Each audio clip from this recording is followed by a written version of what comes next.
Hello Aquarius friends, I'm Annie Botticelli and welcome to my Aquarius October 2021 Astrology Must Knows. Definitely go to anniehelpsyou.com where you will see the interface for all of the free goodies and other things that I make for you each month. You don't want to miss anything that I work hard to make you. You can see that link also in the notes below the video when you click on the little more button with the arrow underneath the video. This video is for you if Aquarius is your sun or your moon or your rising or any other placements that you have in Aquarius. This is a piece of your astrological picture. Astrology is complex and it's way more than just your sun sign. So I always try to encourage you to get a free birth chart online. Just search for how to do that and learn more about your chart. And then as I go into more details in the readings, then you can utilize the information that I give you in more detail. Also of note, if you are a late degree Aquarius, so basically around February 11th through the rest of the sign or 20 to 29 degrees, I also recommend that you watch my Pisces report or listen to the Pisces podcasts because you late degree people have a very complex read and you're going to have information in both reports that are relevant for you. All right, so what do we have going on this month? This is a month I'm calling the big wake up. Pluto, Saturn, Jupiter, and Mercury are going to be going direct. A lot of things that have been very dormant are going to start waking up in a big way. Things that have been dormant for a few weeks or lots of months might start coming back into the forefront in a very surprising and fast-moving way. That's the first major must-know. I have a very nice in-depth visual of the timeline of October, November, December, where we talk about the complexities of Mercury retrograde in its shadow, the upcoming Venus retrograde in its shadow, the eclipses and those influences, and the dates before for the old eclipse cycle that we're leaving and the new eclipse cycle that we're going into. So I've got a special segment after we talk about these Aquarius specific things that you won't want to miss, including the dates of the golden open window, our last very big launch period for the rest of the year. Okay, so we'll go into all of that, but we'll talk about more things specific for Aquarius now.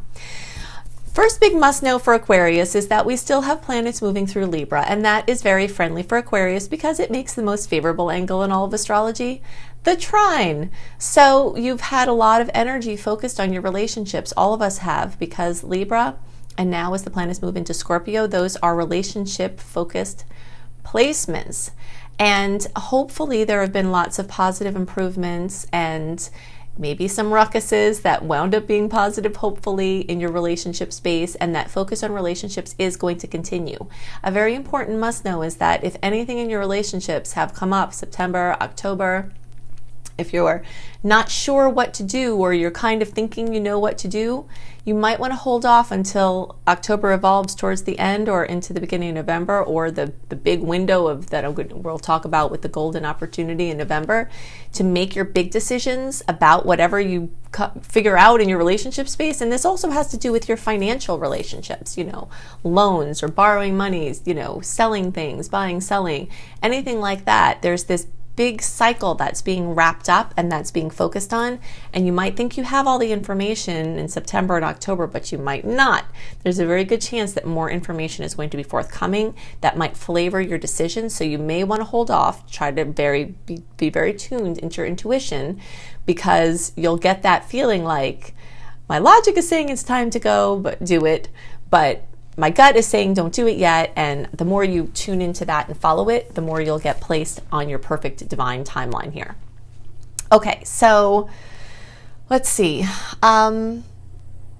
We've got a lot of energy waking up as far as travel and teaching and learning, education programs, those types of Sagittarian efforts, different languages and cultures. Venus is going to move into Sagittarius, and this is going to be really highlighting your work sector. So international possibilities, moving for work, international companies, things like that might factor very importantly for you. If you are feeling intuitively inclined, or you have an opportunity to travel somewhere, there's a chance that you might make a contact through the travel that could be very important for your work sector, because your work sector is being highlighted now, or past work that you did could start to show up in a big way. You might have to do a little work for that blessing, because the angle that Venus is in at first at the beginning of the month is a little awkward, but it gets into a really nice angle as the month moves on. Okay, so if a little bit of something comes up, probably you can push through to the rewards. All right, so let's see what else. So yeah, you've got multiple things that are highlighting that ninth house of travel and education and teaching and things like that. So those are likely to come up in major ways. Okay, so let's talk about what's been going on with Saturn and Jupiter. This has been very much of discussion for astrologers for a while because, first of all, Saturn and Jupiter being in the same sign is a big deal. Second of all, specifically for Aquarius, you've had these outer planets moving through your sign. So how has that been for you? You know, I imagine it's been pretty intense. Whenever an outer planet is moving through your sign, it's working on things on a very deep level and with very long-lasting effects. And you could see Jupiter and Saturn as having opposite effects in a lot of ways. Saturn seeks to restrict and to organize and to materialize. Jupiter seeks to expand. And so I see the yogic forces of resistance and restriction and flow and openness kind of working in tandem here. And yes, each could, like Jupiter could mop up some Saturn messes and vice versa, or Saturn could offset some expansion that Jupiter wants to make. But if we just remember that we are, I believe, in a universe that has a benevolent source, that all of the things that are happening are working in a perfect way. Maybe there are things you want to expand without the annoying restrictions of Saturn, but maybe it's not best for you to expand so rapidly. I mean, just kind of think about some examples of like stars or people who win the lotto and they become like people who become famous super fast, or they win the lotto and you get money, really fast. I'm not saying this happens to everybody, but sometimes there's some awkwardness or some difficulty in handling that, such a stark change in experience. And that sometimes the slower expansion is better for the long term, so that you can go on this slow uprise instead of just, like this kind of situation, okay? So if you've been feeling the pushes and the pulls and the restriction and the flow, that's a lot of what's going on here. Now, those of you who are around 6 degrees, so that's like the January born, people around the 28th of January or so, and the days around there. So basically we'll say all January born, you've been really feeling the heaviness, the weight of Saturn sitting on you. And I've gone through a lot of Saturn transits, especially in the recent years of my life, because I have a ton of planets in Sagittarius and Capricorn. So before Saturn got to Aquarius, it was over all of my Capricorn placements, all of my Sagittarius placements. So these last many years for me have been one long Saturn conjunction, which is essentially what you January born or early degrees people are going through now. And it's great because it establishes things for you and it can bring things to be very material, very concrete. But the pressure, people are getting white hairs. I know that like white hairs, wrinkles, things like from your body just feeling the tension of this transit, that you all are going through this. And the rest of the February born, you're going to have this going on for you coming soon, okay? If you know what's happening when it's happening, it's more helpful to understand it, because otherwise you'll be like, wow, I feel like I'm going to crack. Like the pressure is so heavy that I'm going to crack. But to just know, that what Saturn wants from you is discipline and consistency. I tell this story that I came up with in my course to kind of understand Saturn better. Saturn is like a wealthy, wise grandfather-like energy, okay? Where there's all this tradition and the way things used to be and the things that have worked in the past kind of wrapped up into this story of like, we want you to work hard, get up early, work hard, be consistent, and then get to these certain gains. So to understand the Saturnian influence, I'll just tell you about this story, okay?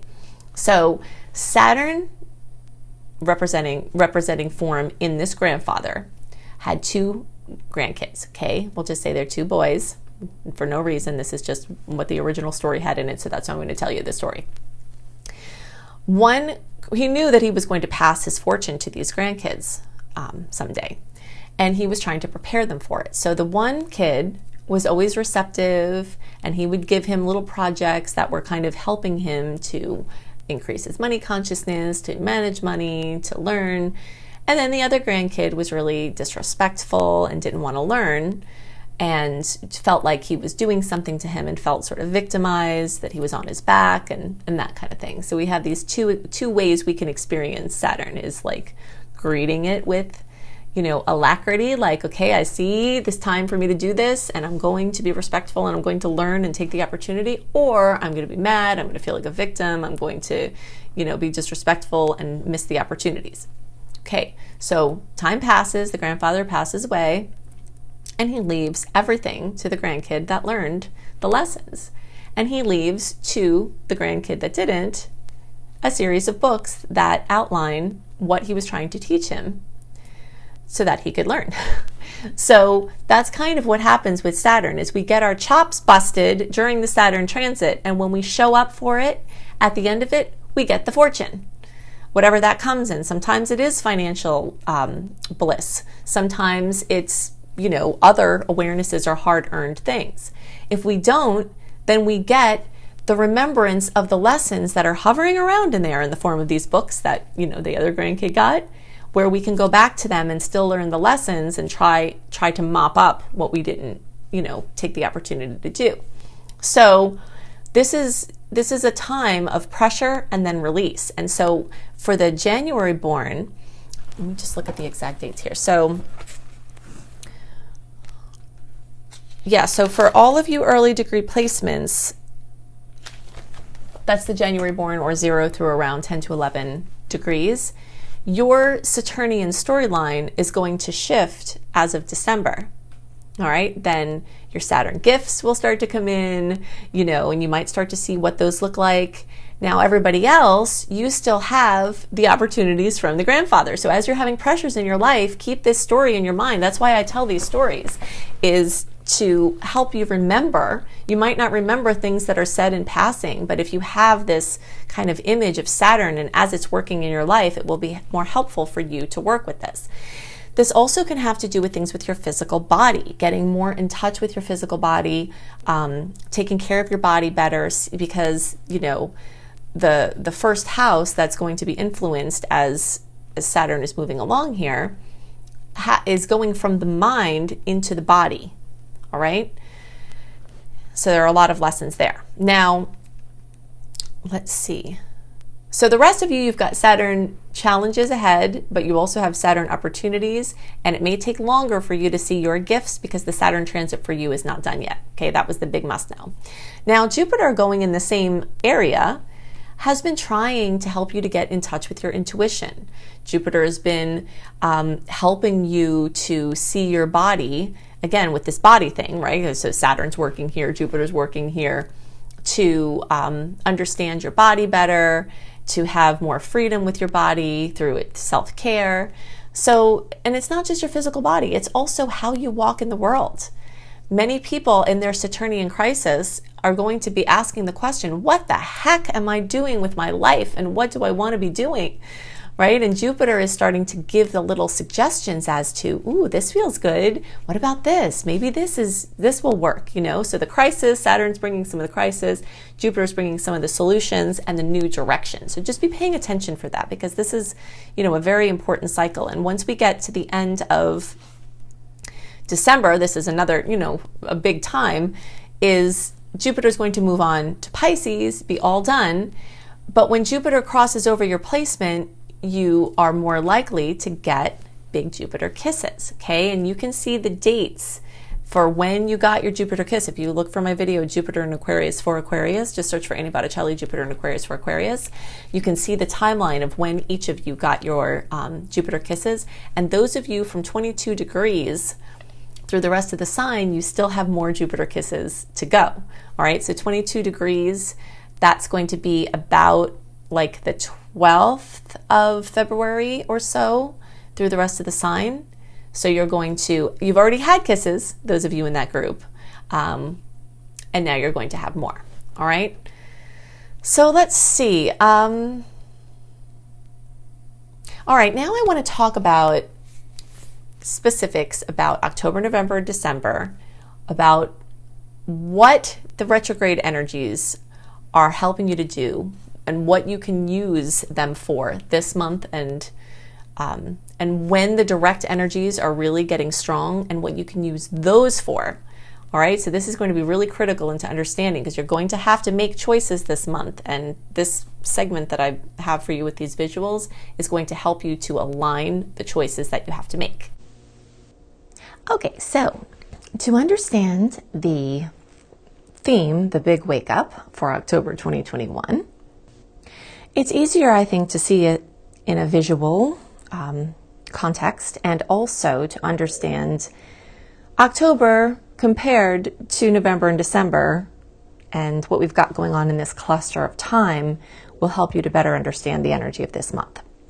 All right, so the first thing of note that we've got going on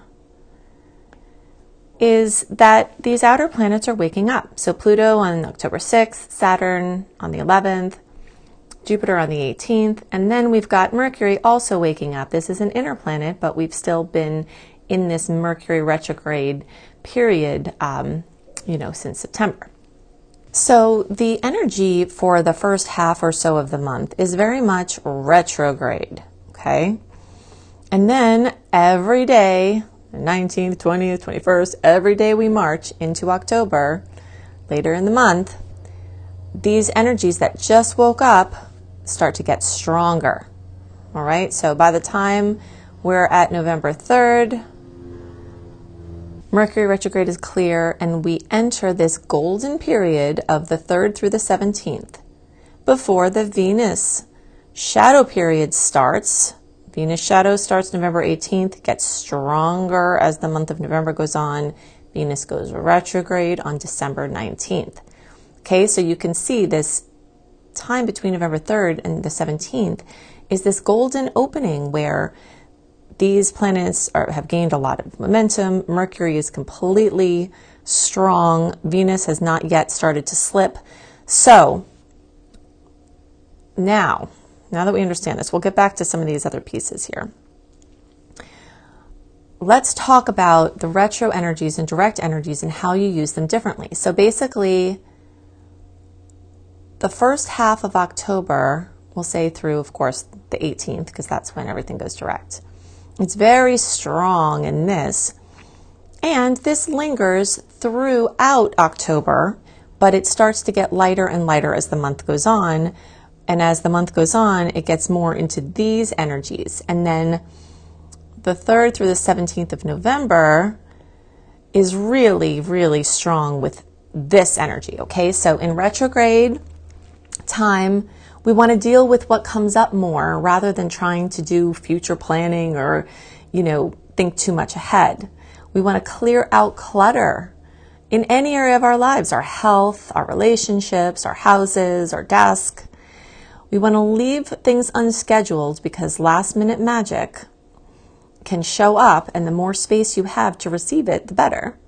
This is a fantastic time for research, not as much the big launches and decisions and agreements and all of this stuff, unless it's unavoidable, but researching these things and making, your pros and cons list, getting information so that you can strike when the iron's hot. The retro time, so, it's basically all of October, but especially through around the 18th, we want to wrap up loose ends and finish old projects. Also, retrogrades are known for confusion, where you can't see that far ahead. You're not sure about what you want to do with any of these kind of things, and if you know that that's happening, then it's okay, because you know that it's likely going to clear. It's a time to be in the moment, and it's a time to honor the flow and not force anything. Now, as we get later in October, you'll start to feel the clarity coming back, especially once we get into November, the zest and ideas for new projects, things like big launches, like getting your book out, your creative babies of any sort, your big decisions, your agreements, your paperwork, your investing, your moves, anything like that, future planning. And that back to push and initiate mode, away from the don't force mode, is another important change that starts to evolve as October goes on. And the more you can do these things in this November 3rd through 17th, you'll have all of the oomph of the direct motion. And I always liken this time to when the tide is going out. Retrograde is like when the tide is going in. If you try to push a message in a bottle out on the shore, to go out to the sea, it's probably going to come bobbing right back to you. That's why these things are better indicated in the retrograde time. But as we move into the direct time, it's time to put your boat afloat, to have the action of the tides going out, to put your bottle out to sea, to put all of your energy out there, because you have oomph. Now, as we get into the 18th, the tides, from the Venus perspective, start slowly rolling in, okay? But there is quite a bit of usable, what I call usable energy for the rest of November. And I'm just giving you this little sneak peek to understand this, even though we're talking about October, because October is more in this retrograde mode. And then November is more in this direct mode, you see? So this will help you to better guide your actions in October to understand the energies of November more. But you will have some usable energy for the rest of November. You just have to use it with caution. And if you want to get a sneak peek about this, we'll talk about this more in the November report. But look for Annie Botticelli Venus Retrograde. I have a whole Venus and retrograde blog series. I've got a really great detailed video. And also my book, Planetology, How to Align with the Natural Rhythms of the Universe, has a very big section on these Venus retrograde energies. Okay, so now back to this energy in October. We also have at the beginning of the month, eclipse season is beginning, okay? Because the first eclipse is November 19th, but eclipse season starts around 4 to 6 weeks before the actual eclipse. So that places us right back here at the beginning of October. Okay, so besides this big wake up for these outer planets and Mercury, we've got eclipse season beginning. So, those life-changing pieces of information, those life-changing experiences, those very big goodbyes, those very big hellos. And this is a very big wrap up because this season holds the last eclipse in the Sagittarius Gemini cycle. So what we're wrapping up here, and this energy is starting to make itself manifest in October, which is why we're talking about it now.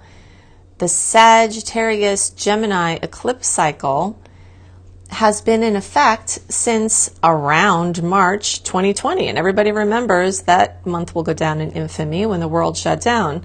So things wrapping up at this time. Also, if you want to have some context, you can think back. So basically it was, the eclipse cycle was from May 2020, but again, the 4 to 6 week period started us in March, through around January of 2022. Okay, so we're here in October, we're starting to get the pieces falling together of closing out this cycle. If you want to have context as to when the last time that cycle happened, the Sagittarius Gemini eclipse cycle, it was around 2010 to 2012. So you might see some similar storylines that came up at that time.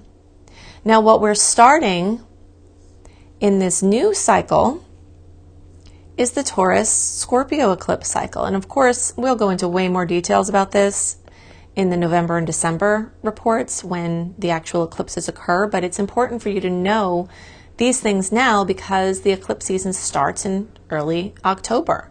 So think back to the end of 2002 and to like through 2003, and then the second half of 2012 to early 2014. Then we've got now August 2021 through the end of 2023. And the reason why we have August here is because we do start to see a few months even before the eclipse cycle begins that sometimes little hints will come in. So that's very, very sensitive, might be harder to see that energy. So we'll just put it back to October 2021 through the end of 2023 is the Taurus Scorpio cycle. So the things that are coming in now are going to really be big players through the end of 2023. And we'll go into details about exactly where that hits in your chart in the November and December reports. For our purposes for October, just know that it's a big wrap up of the old eclipse cycle and the big beginning of the new eclipse cycle as this eclipse season starts this month. Okay, so I've given you lots of information to help you make the most of October 2021 and beyond. If you would like even more information, definitely go to anniehelpsyou.com. That is the interface for all of the things that I do for you each month, the connection to my podcasts and my Pinterest and my school and my blogs and all of that you can find there.